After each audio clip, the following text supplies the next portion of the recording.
Welcome. I'm Elaine Miller-Karras, and welcome to Resiliency Within. I am so excited today because I have Michelle Beck on our show, and she is another Voice America um, radio show talk host. So this is the first time I've had another Voice America host on the show, and she has a lot of really wonderful information to share with us today. And I want to say a little bit about her, but I also want to remind our listeners that we're also live streaming on Facebook at Resiliency Within. So Michelle is the host of Breast Friends of Cancer Support Network on Voice America's Health and Wellness channel. She's also a two-time 9-year survivor of breast cancer. And in 2017, she found Breast Friends of Oregon to volunteer, and she found support there.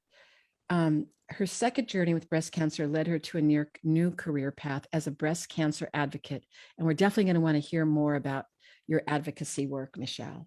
And right now, she's working on a book to tell her story. And she loves speaking to audiences about how to move forward in the face of life's trials.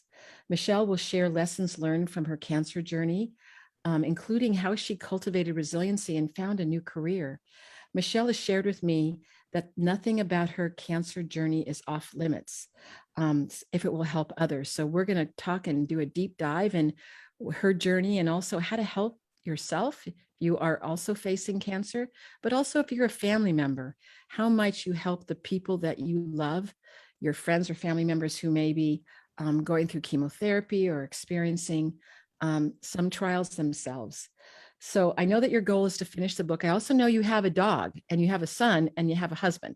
So, and you like to travel in your RV. Is that true, Michelle? Is that what you like to do for fun? Yes. Elaine, thank you so much for having me on today. I am honored and proud to be a resilient warrior to be able to come on your show. My So God, I thank you. love that. I haven't had anybody call themselves a resilient warrior yet. So I'm going to have to borrow that from you. So, well, at Breast Friends of Oregon, we call all of the women who go through our programs, they're warriors. And not everyone identifies with the fight metaphor, but as a warrior, you're just strong and powerful and you can handle whatever comes your way.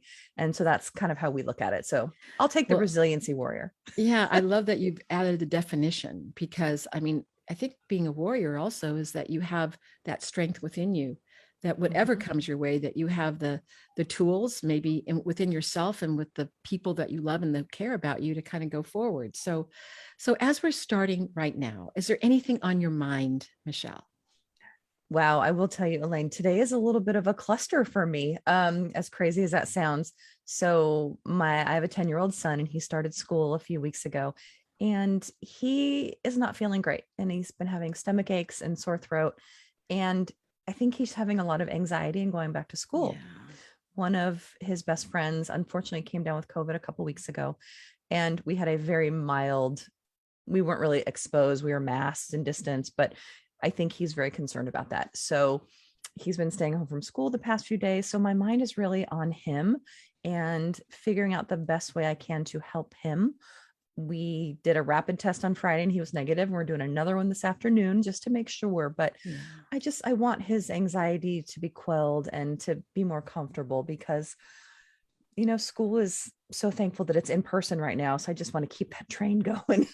Right. I mean, especially after having the previous year with all the kids being home.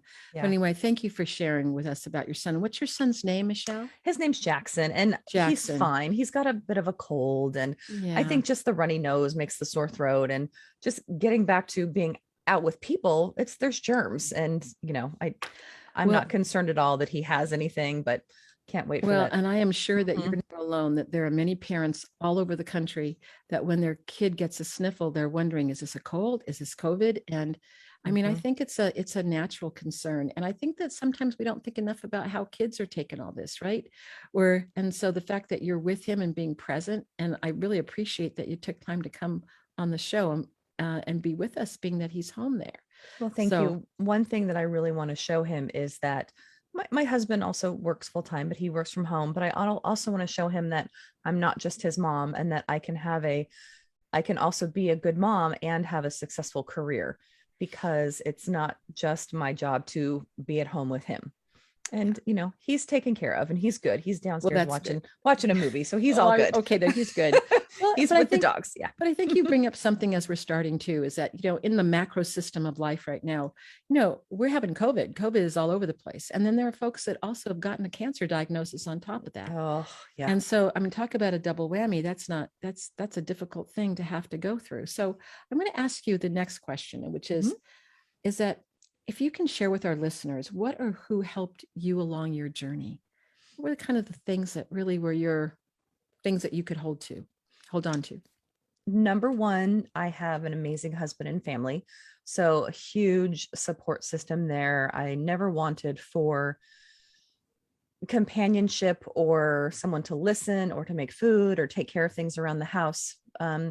But I didn't realize until my second time that I was diagnosed with cancer that I needed more in terms of support of women who understood what I was going through.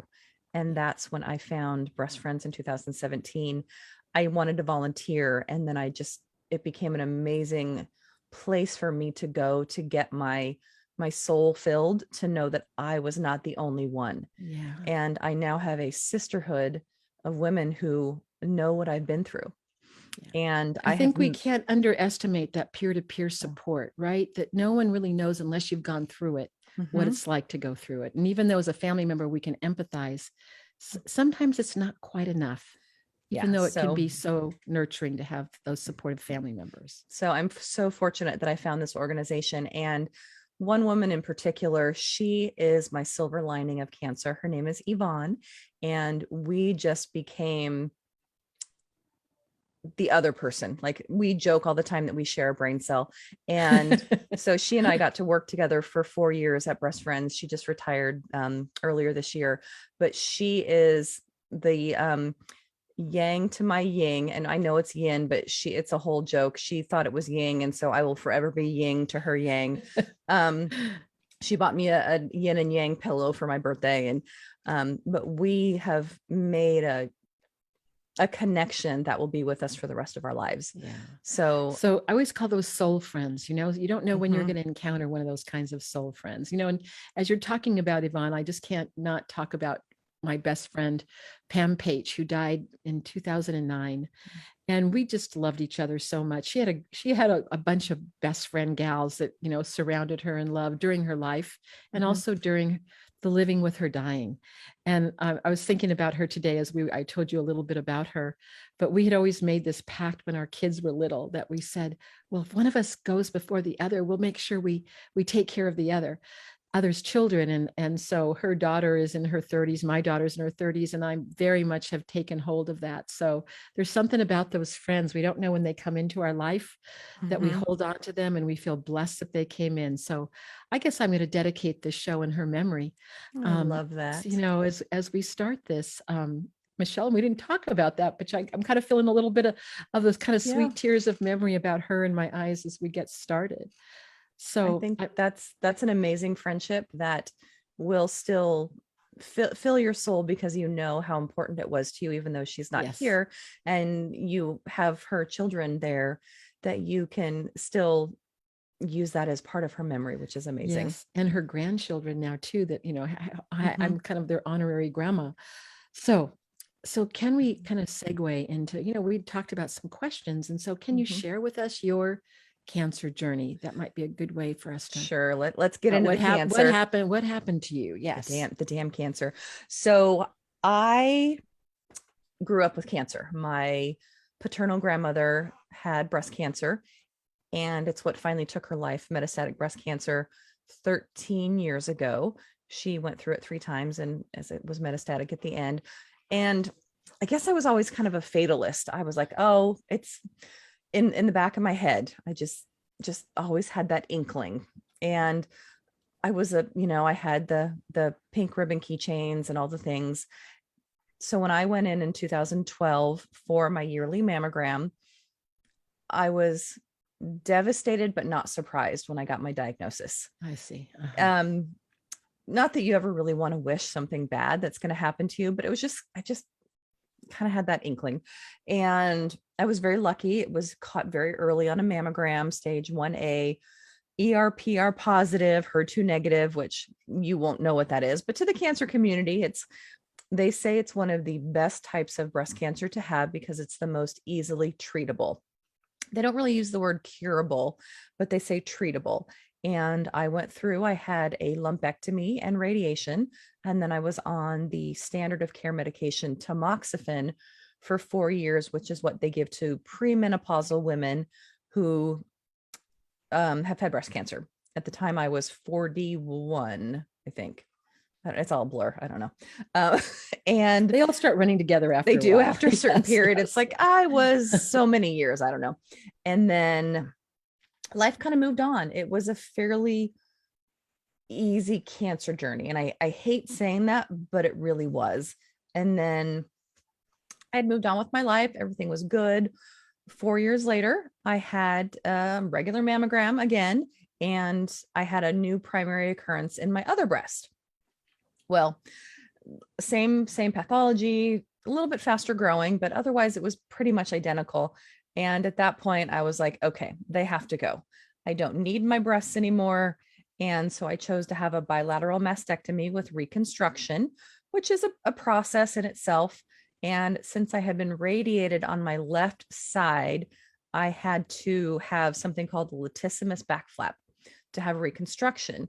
You can't radiate, you cannot expand skin or muscle that's been radiated. Oh, so they have this ridiculous way of taking skin from your back, skin and muscle, pulling it around underneath the skin of your armpit and pulling it out through your breast. That sounds very interesting. It's very Frankenstein-esque. Yes, it does. So I have a little more scarring than I would with a reconstruction. However, I have used it as a canvas, and I have beautiful cherry blossom tattoos along with my tattooed nipples. So I took something really crappy and I turned it beautiful. Oh my goodness. That's a wonderful story. Yes. And also that year, I decided to have a hysterectomy and an oophorectomy, which is a word that I learned, which is when you have your ovaries removed, because my cancer fed on estrogen. So any kinds of that continuing in your system could have gone to another site. Yes. So I decided I don't need my ovaries, take them out, which put me into surgical menopause, which no fun, do not recommend, but that's what it was, the best thing for me at the time. And then a couple months later, I had reconstruction. And then now I take something called aromatase inhibitors. There's a few different kinds of that medication, but they all do the same thing. Our bodies are smart enough to take testosterone and turn it into estrogen. Wow. Because estrogen it's pretty important in our bodies, but the medication stops that reaction from happening. But there's a lot of side effects. So I deal with that, the hot flashes, the memory loss. Our brains really like estrogen. And when we don't have enough of it, I definitely have some memory issues. But thankfully, my husband laughs at them. so that maybe both of you together, you can figure out where to go. So that's a good thing to have. Well, and I think it's important that we talk about some of the side effects. And the other thing that as you're talking that occurs to me, I mean, there's one thing about getting the diagnosis and getting treatment, and then, okay, now I'm going to do reconstruction. And then there's your life after cancer as well. I mean, that's part of the journey, isn't it? And so, and it's not that you may need to have other medications that some individuals will have to take for the rest of their lives in order to stay in remission. Is that, am I saying that correctly? Because I think that's there's different terms for different types of cancer. For breast cancer, generally, they don't say remission. They say no evidence of disease. Yes. Okay. Or NED. So right now I am no evidence of disease, and I go in every 6 months for checks. Can't really do a mammogram because I don't have breast tissue anymore. So really it's, how do I feel? They do physical checks with their hands. And, we're just hoping for the best at this point, that the medication is doing its job. And so are you sensitive to how you are experiencing yourself in terms of like, oh, what is that? That's something new. Should I go get it checked out? I mean, is there a hypersensitivity that goes along with that, Michelle? Yes, 100%. Okay. Last year, I had some pain around my sternum underneath my right implant. And it wasn't, I couldn't correlate it to anything. I didn't hurt myself. And so I finally called and I went in, and he's my oncologist. He's great. He's like, well, I don't feel anything, you know, let's go get you an ultrasound. So I went to have an ultrasound, and gosh bless this woman. I had a intern technician doing my check, and I didn't realize that at the time. And she's in there and I'm laying on the table, and no joke, she's taking 100 pictures of my breast. You know, they go around, click, click, click with the ultrasound machine. And I was positive she was taking pictures of my tumor, because there's no reason she should have taken that many pictures other than the fact that She she was was an new. intern and Oh, new. gosh. Oh, no. And so I'm laying on the table, tears are rolling down my cheeks. And Oh, she's like, I'll be right back. I just have to go get my boss to check my work. And I was like, okay. And her supervisor came in, did like 3 shots. She's like, okay, have a great day. And I was fine. It was just, there's something called costochondritis, which is inflammation of your sternum, which causes pain and yada, yada. But I am hypersensitive. Right now, I have a pain in my left elbow. Like, why would I have a pain in my left elbow? right. But the medication that I'm on does cause joint pain. I do have a lot of pain in my hands, my feet, my knees, my hips. But the elbow was new. It just showed up like 6 months ago. And so I think that the moral of the story that I've just heard, if you're concerned about a symptom that you're having after treatment, you want to go get it checked out. And because sometimes it could be something, but many times it's not. 100%. You always have to go be your own advocate. Huge advice while you're in the diagnosis and treatment period and afterwards. Our oncologists and our medical team are wonderful, but if you don't give them the information that they need to have to process any potential symptoms, they're not going to be able to help you going forward unless you talk to them. So would it be helpful either to have a little notebook, or maybe you could put it on your iPhone or iPad to keep like a little symptom inventory before you go see your doctor? So I know for me, I forget things, and then I know there was something I wanted to ask them. Have you recommend doing things like that? Because you said there was a little memory loss there. So is that something that's helpful? Definitely. I actually do that. When I leave the oncologist appointment, I start a little note on my phone for the next time, and I will write down anything that comes up in those 6 months to be able to go in and talk to him, because I don't remember. You know, my elbow could not be hurting tomorrow when my appointment is. And he's like, how you feeling? I'll be like, good. Because it doesn't always come to the forefront of my head. Right. Okay, good. So I understand that too. So, I want to just ask you another question. How did you end up hosting your own podcast? It's a bit of a crazy circle, because not something, well, when I was younger, podcast didn't exist. So it wasn't like we could say, I want to be a podcast host when I grow up. But I found this amazing organization called Breast Friends of Oregon. And it's funny because my first time around with cancer, I never went, and it was a mile from my house. I passed it all the time. There was, and second time around, I found Breast Friends because I wanted to volunteer and give back. I was a stay-at-home mom, but I needed to do something. And I walked in the door, they gave me support, and I started volunteering. And 4 years later, I've never left. I started working on their hat project, which is we send hats out to women across the country who've gone through chemotherapy and have lost their hair. So if anyone out there is listening, you can go on our website, breastfriendsoforegon.org, and go to patient programs, and there's a hat project, and we will send you a free hat with funny little sayings on them. But anyway, I started working on that, sending out hats to women, making howdy calls, which we call them, calling women and, hi, did you get your hat? How are you? Is there anything else we can do for you? So kind of just dipping my toe into the water of dealing with patients. And then I did that for about 1.5 years. And then they actually asked me to come on as an employee, part-time, of course, because we're a very small nonprofit, as the patient programs assistant. And I started working underneath Yvonne, who I mentioned previously. She was our director of programs. And I helped her put on, we call them warrior workshops, of practitioners coming in, talking about nutrition, different symptoms of cancer, lymphedema, life after cancer, all of these things. And she was an amazing creative person, and I'm really good with the computer. So we make a really good team, and did that for quite a while. And then earlier this year, the former host of Breast Cancer, sorry, live moment there, Yeah. Breast Friends Cancer Support Network. It used to be Breast Friends Cancer Support Radio. I changed it to network, kind of go with the times. So many people download it as a podcast, but Yes. she unfortunately was in her last stages with metastatic breast cancer. And she had asked me if I wanted to co-host with her. And of course, I was honored to do so, a little nervous because I'd never thought about doing something like this. And she unfortunately passed away in April. I started doing the show in March. She was unable, and I just kind of hit the ground running. Thankfully, there was procedures in play, and we, work with Voice America, so they made it super easy. But I just kind of took over, and I am loving it so much. So we have a once a week show. It's live Wednesdays at 9 a.m. on Voice America Health and Wellness Channel, or you can search for it wherever you find your podcasts, of course, Breast Friends Cancer Support Network. But I love it. I love to talk, obviously, and I'm a Leo, which means everything is about me.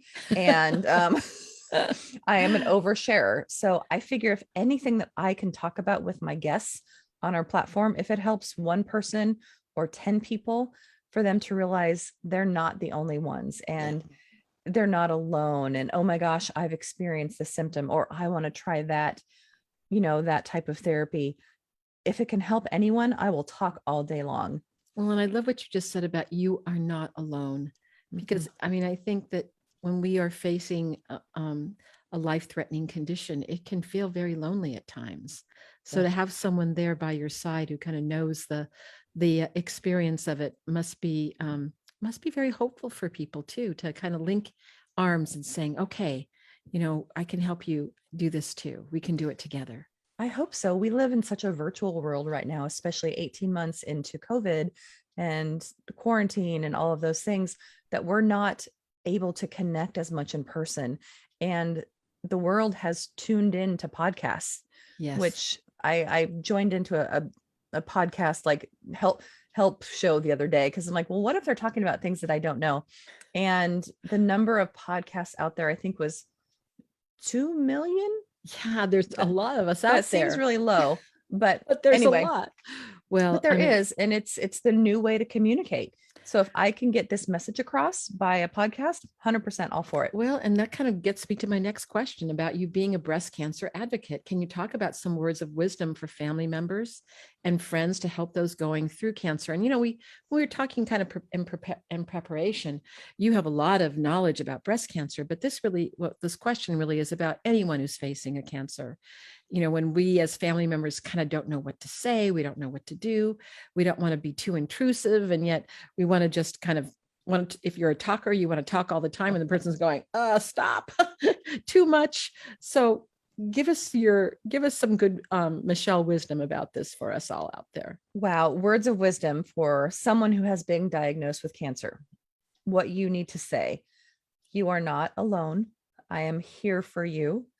I am here to listen. And it can be challenging because not everyone is an extrovert like I am.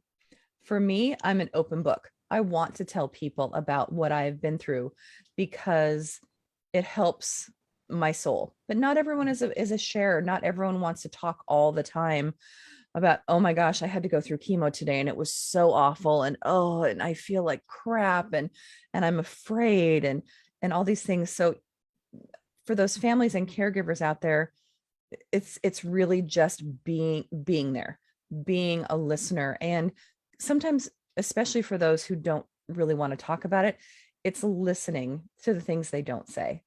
Look at their body language. Do they want you to come in and hug them and hold them, or hold their hand? Or do they just want you to maybe sit aside for a while and read a book while they're reading a book? Just having that physical presence sometimes, but really, it really depends on where the person is in their situation, obviously. But because if someone is metastatic, you don't want to say it's going to be better, you're going to be fine. Those are things you definitely don't really ever want to say, like, you're so strong, you've got this, all is going to be okay, because you don't always know. But it's really important to stress that you're there for them. You go to appointments with them if you can, or just make sure if you're not close by, make sure you check in after their appointments. Do a little research on your own.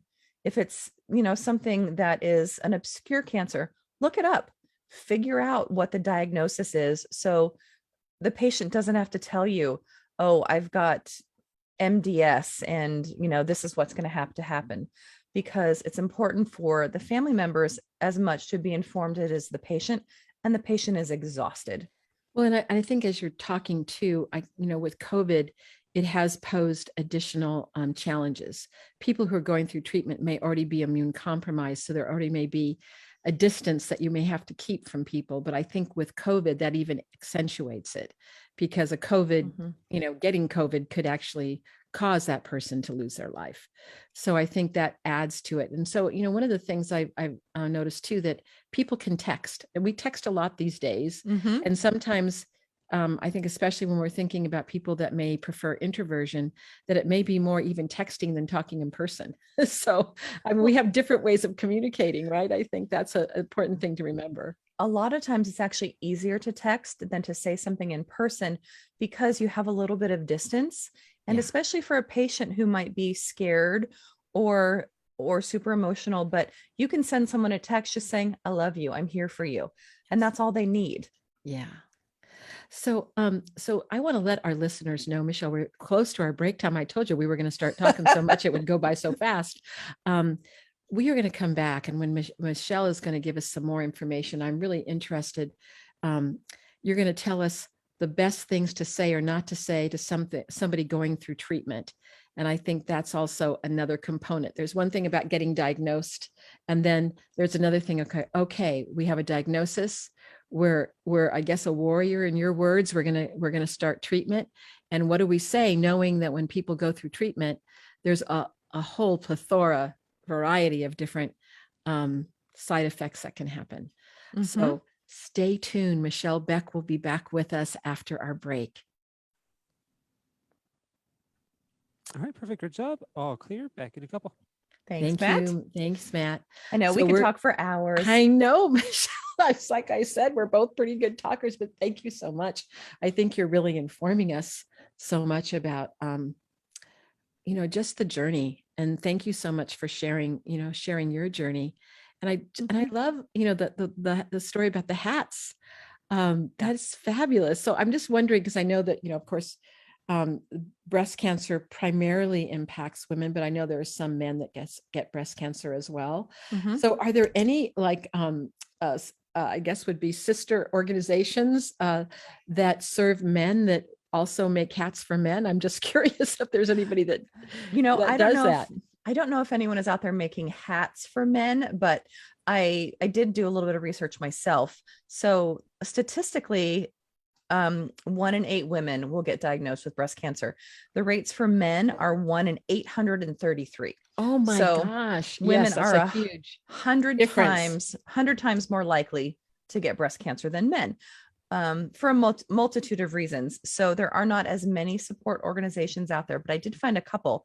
One of them, it's actually malebreastcancercoalition.org. All right. And so I'm sure they do some stuff. But overall, for men who've been diagnosed with other cancers, it literally is just malecare.org. Oh, great. And so when we go back live on Voice America, I'd like you to repeat those two again. Yeah, definitely. It's really important, because I don't know if there are more men or more women that tend to go to peer support groups than men, because I think women do tend to cluster together and talk about stuff. Not to say that men don't, but yes. Women definitely go to more support groups than men do. Unfortunately, it's harder to meet the support needs for men because they're not as open. As women in society, this is a very big generalization, but women tend to have their relationships with their girlfriends. And we talk about everything under the sun. And men talk about certain things, but especially for them, health is not usually one of them. And not they usually also one of them. That's certainly been my experience. Of course, we're not wanting to overgeneralize, because I'm sure there's some men out there going, well, wait a second, I'm the kind of person who does that. So to know that may be within our experience, but not everyone's experience. Exactly. Yeah. Big generalization. I've had a few people say, hey, why don't you guys have a husband's support group? And they did try that a few years ago and no one came. Oh, I think we're getting ready to come back on again. So, Sure. all right, Matt, we're ready. Ready to go? Okay, I'll send the feed your way.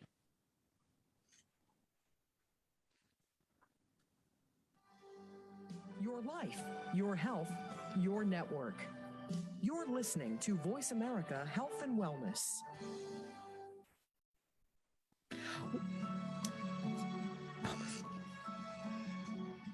This is Resiliency Within with Elaine Miller-Karras. To reach the show during our live broadcast, please call in to 1-866-472-5792.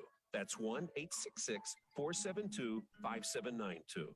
You may also send an email to elaine@resiliencywithin.com.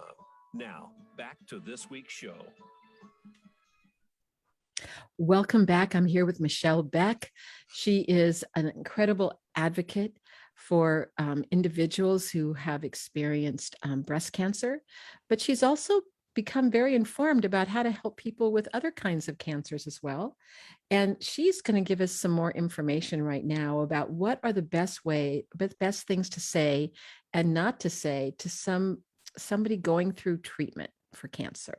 Sure. So, all right, over to you, Michelle. So we did mention some of these things already, but when someone tells you that they have been diagnosed with cancer, don't like act in shock and fall off a chair. Try to control your emotions and take it in because they're already in shock. They don't want to have to support you as well. So as best as you can as a caregiver or a loved one, just kind of rein it in and you deal with your shock later, but 100% give them as much attention as you can or as much attention as you want. And I will say over time, it generally, if someone goes through treatment and they are no evidence of disease or in remission, that time does heal. And I will say that. And you might want to not say that at first, but as time goes on and you can be their support person, friend, listener, everything that they need during that time. And you just kind of just be empathetic and be compassionate and kind. And because someone going through treatment, that literally is going to be the center of their life. So if you can just help with whatever you can take off of their plate. For me, I had people do meal trains for me. My sister hired house cleaners for me, which was one of the most amazing things ever. Find little things that you can do for someone, not so much saying, but just find little things. Because if you ask a cancer patient, well, what do you need me to do? They're going to be like, I don't know. And most of us, myself included, have so much pride that we don't want to ask for help. So instead of asking, what can you do? Take them a meal, come over and do their laundry, go do their dishes. Or if you're far away, send them a care package, send weekly cards. I know of patients who received weekly cards from friends across the country. And it just means so much to know that someone who's not by your side is thinking about you and would be there if they could. So those are some supportive some things. of the things. So it's like showing the person that you're present. Yes. And not being overly intrusive. And I also realize that with COVID, you may not be able to go in their house and wash their dishes or be inside, but there are other things you can do in terms of sending things to their home. Mm-hmm. And that can be a booster. I guess I was know that thinking you're back thinking about to, them. to my treatment time when someone could come in my house. Yes. I'd like to have someone come into my house and do those things. Answer. And things to not say, like you've said, like, you've got this, because most of us, we definitely don't feel like we have it. Sometimes the super positivity can be a little detrimental to the emotions of a cancer patient because they want to experience all of the emotions. I listened to another podcast, Glennon Doyle, We Can Do Hard Things. Highly recommend it for everyone. But she just had an episode on making sure you feel all of the feelings to live your most authentic self, because we're not going to be happy all the time. We're not going to be sad all the time. There is ups and downs, and a cancer diagnosis is definitely a down, but hopefully going through it, most people can find something to take out of it that is their silver lining. Yeah. So, and as you're going through treatment, I understand there can be lots of exhaustion, fatigue, not feeling like your best self. Mhm. So are there any things that you would say to family members how to support a person when they're maybe used to being very strong? They're the one who does everything, and now they can't do the things that they used to do. What are the kinds of things that you might suggest? Definitely just being as present as you can. And like for me as a mom, I had my son, dogs, stepchildren. I was not working at the time, thankfully, but just having people bring in meals and helping me, because I was hard to ask for help. I'm very fortunate that I had a great support system that would take my son every day when I had to go to radiation. Just finding little ways. You don't have to make grand gestures, but just find little ways that you can be present and be there for your loved one. Well, that, what you just said, I think is really important. Is like sometimes people are not used to asking for help, especially if they're the ones that are always helping. Yes. So what are the wisdom for that person? I mean, so just accept help. Well, that's okay. That's one thing. But how do you get past that? Is it that sometimes physically you just can't do it? If you don't get that help, then you're not going to be able to, let's say, run your household. I don't know. I just want you, can you elaborate upon that just a little bit, Michelle? Yeah. Sometimes you just have to let go. 100% of my life, I have been a type A personality. I work hard. I do everything to the nth degree. I'm a perfectionist. The shoes have to be put away at night. The dishes have to be done. Things are always in their place, but not everyone in my house feels the same way. And I realized there was a point where I had to stop worrying about those things. It was a shift that I had to make in my brain, that it's okay if my bed doesn't get made. It's okay if there's some dishes in the sink or there's dog hair on the floor, because overall that's not going to change my big picture. It's you just have to make a mental mind shift to let some things go and ask for help, because our friends and family, they do want to help. Everyone wants to help, but they're just not sure how. But it is hard to ask for it. I struggled with that. Well, and I'm also wondering about a symbiotic process. If you've talked to family members also who have a person who's been diagnosed with cancer, because I could see that what you just said about the person who has cancer might be the same thing to say to the family member. Sometimes you have to let go of things that you would have definitely done before, because there may be physically more attention to the person who is, let's say, feeling more fatigued or feeling up and down emotionally because of the treatment. Oh, yes. A few months ago, I had my husband and my sister on to my podcast with how do you deal when a loved one is diagnosed? And it's so funny because they had completely opposite. How do you handle these things? My husband is former military. So to him, everything is black and white. You figure out a plan, you figure out what you're going to do, you take the steps in those plans and you make it work. And to him, like, this was just a bump in our road, and he made a plan to how we were going to get out of it. Now, my sister, on the other hand, she lived far away, but she did come to help me. But she lived in a state of denial that I even had cancer. She would not even think about the fact that I actually could be sick, could have something that could take my life. And to her, she kept up that 100% positivity.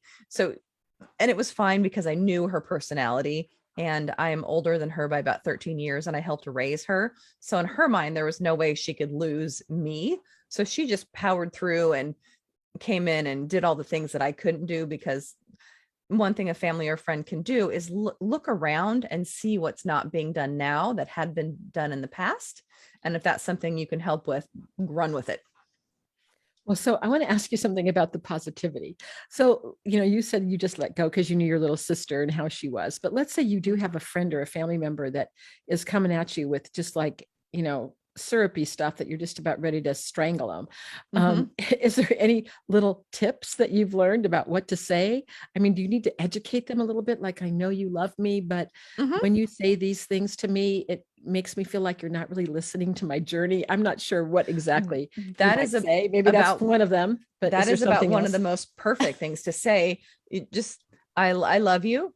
I need you to help me in this way.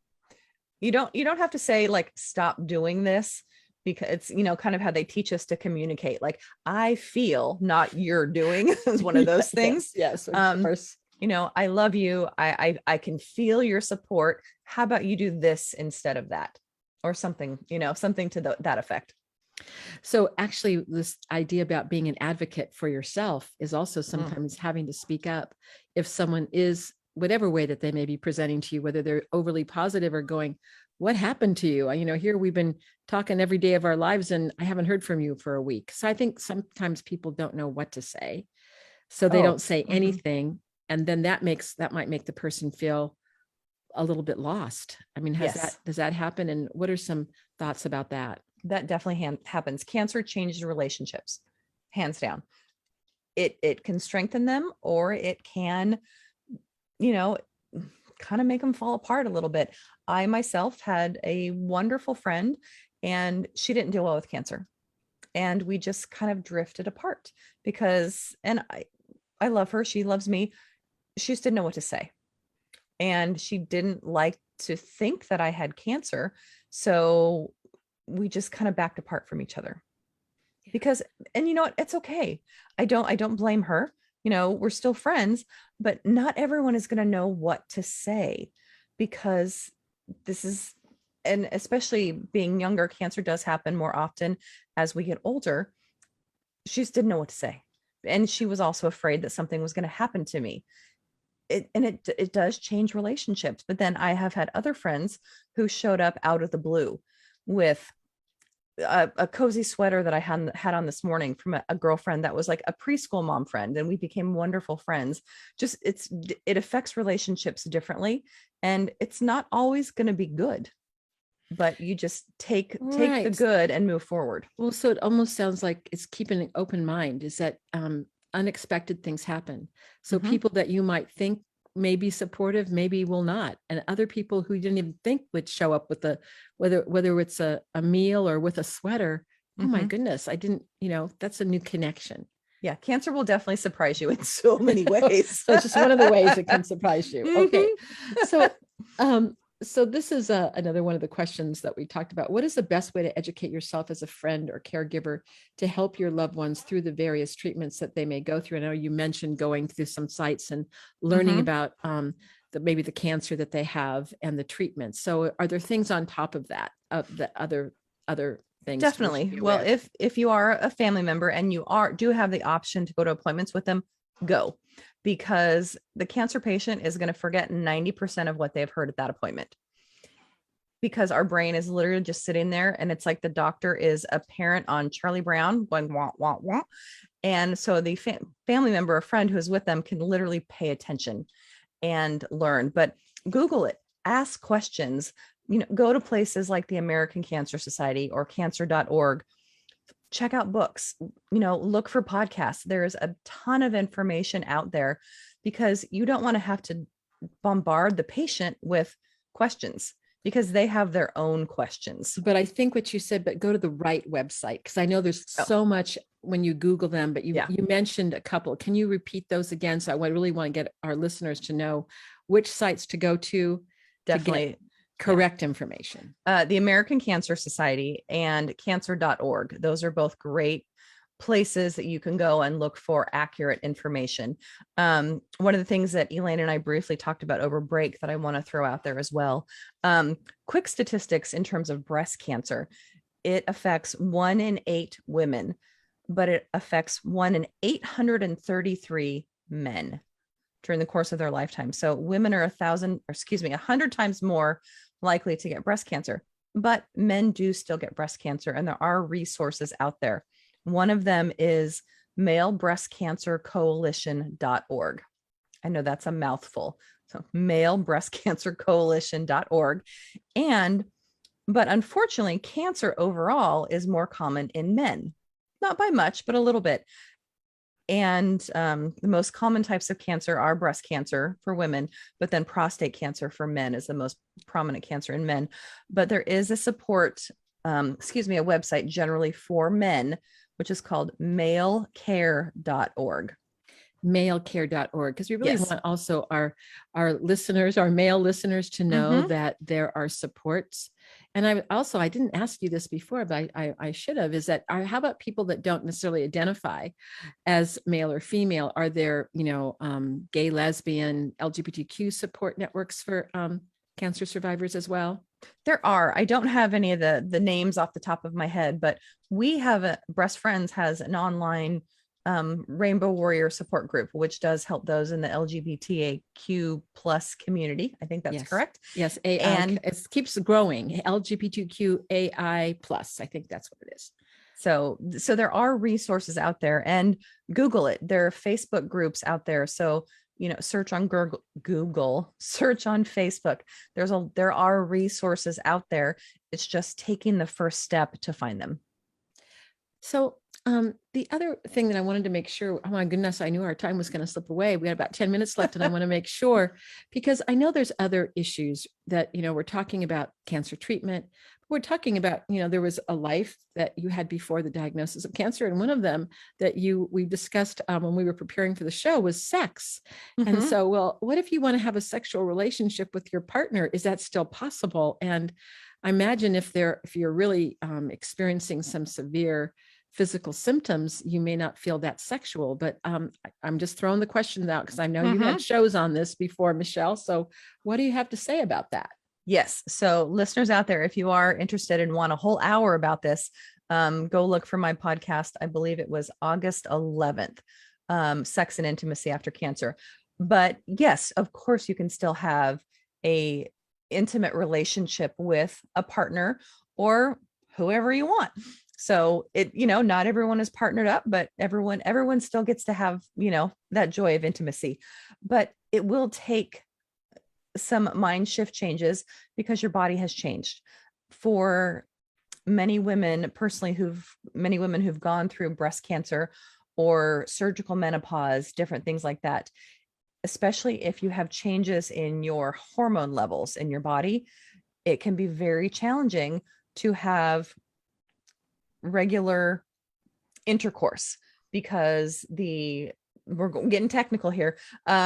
You lose elasticity and lubrication in your vagina often. And so it can be very painful. And you really have to, this is something that you want back in your life, you work at it like anything else. So you do the research, you can go to different doctors. There's things like pelvic floor therapy that can help get everything back functioning like you want it to. The proper lubrication is an amazing thing. One of my guests on the show, she's like, lube is your best friend. But there are definite body things which, can make it difficult. But the most important thing to do is communicate with your partner. Because during treatment, for the majority of people, the last thing they want to deal with is sex of any kind. They're tired. They're not feeling good. They're having body image issues. There's so many things that are a part of it, but unfortunately, intimacy is a big part of our lives. And so during treatment, it will change. If you want intimacy, it may be snuggling and talking and just having those moments where your bodies are connecting. And sometimes that's all you're going to get at that time period. But once treatment is over and you're ready to get back into that part of your life, 100% communicate with your partner. I'm experiencing this, and this. Can you help me with this? One thing the sex therapist recommended, do not talk about this in bed, right? When you're wanting to do something intimate, talk about it before, because when you're in that moment, the last thing you want to worry about is, oh, I don't know if this is going to work. And I don't really feel like I have any va-va-voom going on right now because the hormones aren't there to do the kickstarting. So communicate with your partner, talk to your doctor, and see what they can do to help you with the different changes in your body. Because most of us don't want to stop being intimate, but it might just be a new way. Right. And I'm just thinking about, there's kind of no roadmaps, right? Here you have a partner, something like this happens to you. And now, now we have to talk about many things. And intimacy is one very important part of our life. But as you said, there's other ways of being intimate without having intercourse. Mm-hmm. And I think the other part of that is, I know that for some families, sometimes it's helpful to go see a therapist, who understands about cancer diagnoses. And I want to say that not every therapist does. So you might need to do a little research. I imagine with your support network, you may know people around the country that have specialties in this area. But I think that's another important piece, because sometimes you might need to have somebody outside of your family system to help with all the different emotions that are happening, and also to help with some ideas that, again, you might get a new roadmap that you didn't know when you started out, being together, that you need to implement. So I really want to encourage people to think about that as well. So Yes, this I kind cannot of recommend getting a therapist more. I definitely saw a therapist after my treatment, and she was just amazing. But it's not always the easiest thing to talk to your partner about sex. It's funny, we do very intimate things with them, but we can't talk about them. And that's, you need to figure that out to go and forward. I used to be a teacher of family medicine. I used to teach young doctors about asking their patients about their sexual function. And I found that just because you were a doctor didn't mean that you knew how to do that. We were teaching them how to do that, because it's not something, even though it's something that many people do, it's not something that many people sometimes talk about. So I think this is kind of segues perfectly into a question that I want to get to before we end today. And that was, can you tell us about the Life After Cancer series? I think this would probably be a very important topic as well. Sure. So I am blessed to have the friendship I do with Yvonne, who I mentioned previously. She was the director of programs at Breast Friends, and she put together this amazing workshop series, which some of the information she did take from Sharon Hennepin, who was one of the founders of Breast Friends, about thriving beyond cancer. And actually, Sharon has written a book called Thriving Beyond Cancer. So find it. But in this series of Life After Cancer, we talk about the period when treatment ends, when your doctors and your medical team says, okay, you're good, bye-bye now. And you're like, well, what do I do now? And so in this series, it's 3 parts. We talk about how to dip your toes back in the water of life, how to find we call it normal plus, because it's you have a different life now after you've had cancer. It will change you mentally, it will change you physically. But how do you figure that out? Because especially their experiences of women that we have found, they have problems with body image. You feel like you're not enough. How do you communicate what you're feeling with the outside world?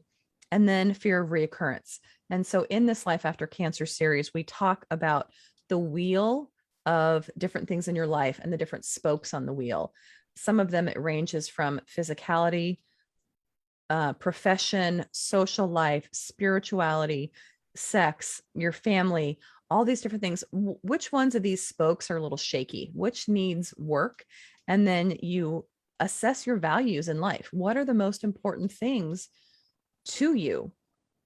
And what are the most important things that are actually happening now? And how do you get from one point to the other to get to where you want to be? And one thing she also talks about in this series is setting non-goal goals, because setting goals can be very intimidating. Like, I'm going to run a marathon. Well, how about you start with, I'm going to go walk today. So figuring out how to set goals to give yourself grace. And so I'm wondering, as it's almost time to end our time together.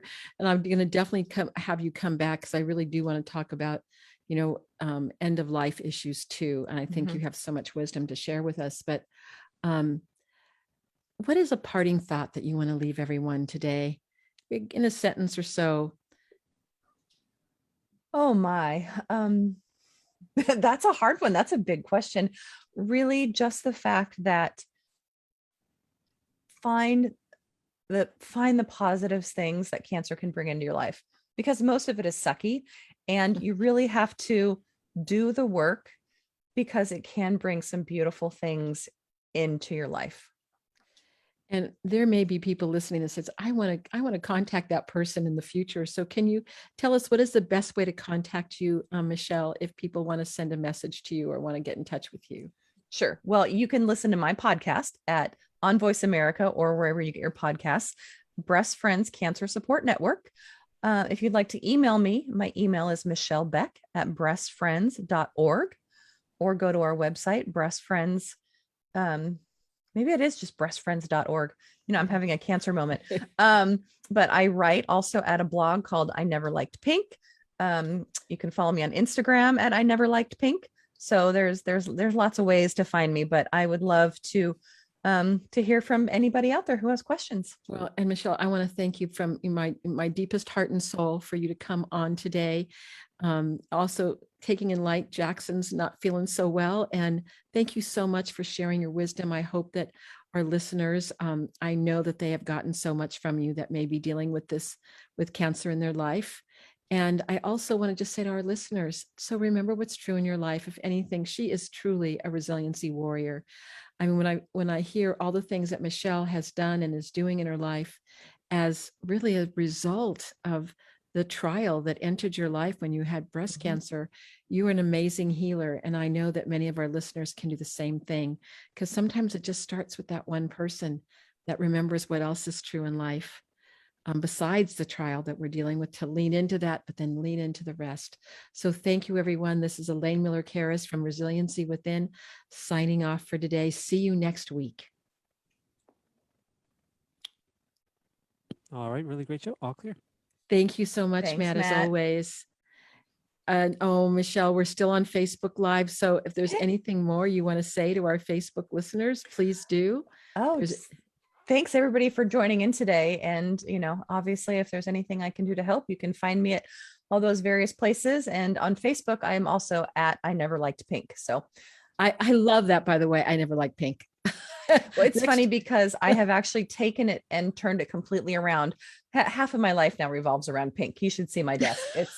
I have pink signs up that say beautiful and fabulous and brave, and I have a giant. Well, I hope that's going to be the name of your book, because that is because that is the best name. I never liked. I will buy your book as soon as it's out there. Mm-hmm. So, but Michelle, thank you so much, and I do want to have you on.